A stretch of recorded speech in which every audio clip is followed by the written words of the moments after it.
Sports with Josh Moser. It's finally here, the Warrior Classic taking center stage today at Bronson Arena. 34 teams from across the country have traveled to compete in the biggest high school wrestling event in the state of Colorado. Let's take you down to the mat. More than 2,000 in attendance today. 125-pound bracket. Chris Branks of Thunder Ridge advancing. Great reversal here.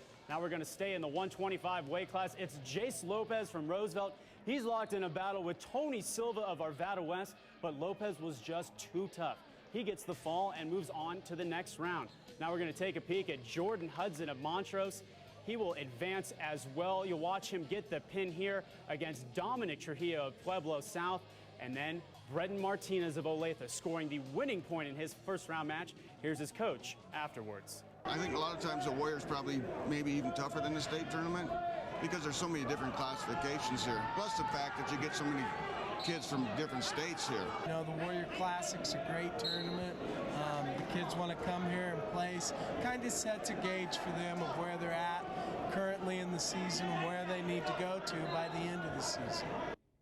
And action from the mat will continue tomorrow at Bronson Arena. The fun gets started nice and early at 9 a.m. as the wrestlers vie for a spot in that final round, and the championship going down at 7 o'clock Saturday with awards ceremony to follow. So there's your action from the mat in the gym. Now how about some hoops? The Black Canyon tournament tips off at Montrose High School tonight. Fruita victorious over Olathe. The Lady Tigers of Junction up 6 at half against Roosevelt. And then the headliner, the only Division I player on the western slope, Brian Davidson, gets set to go at 8 o'clock for the Indians. And at Palisade, the Rotary Invitational returns to the hardwood, and in its second day, it's the boys and girls of Moffat County against Montezuma Cortez in the early games. Meantime, Rifle matches up against Palisade later tonight. We'll be sure to have all of your scores and highlights for you right back here at 10 o'clock. And because of the I-70 closure, the Fruita Monument Wildcats are playing a doubleheader today. In the first game, they fall to Rangeview by 6, 54-49, but they get the win over Smoky Hill. Alex Paget porting 14 big ones for the Wildcats.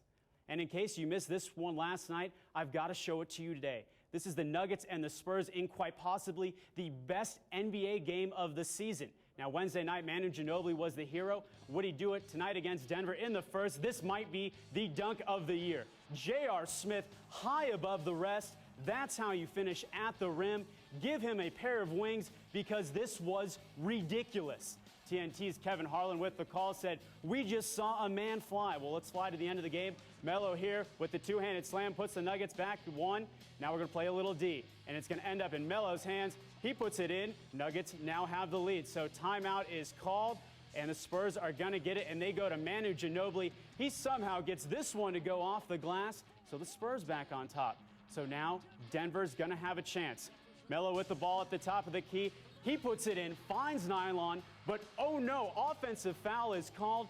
I mentioned Ginobili at the top. There he is doing it again against the Nuggets. Denver falls in a heartbreaker, 113-112. Now on to the ice for tonight. It's the Senators visiting the Pepsi Center, and Thomas Fleischman is fresh off his first career hat trick. We'll see if he can have a repeat performance tonight. Puck dropping at 7 o'clock over the hill, and you can watch this one over on Altitude. That's going to do it for me in sports. We'll be right back.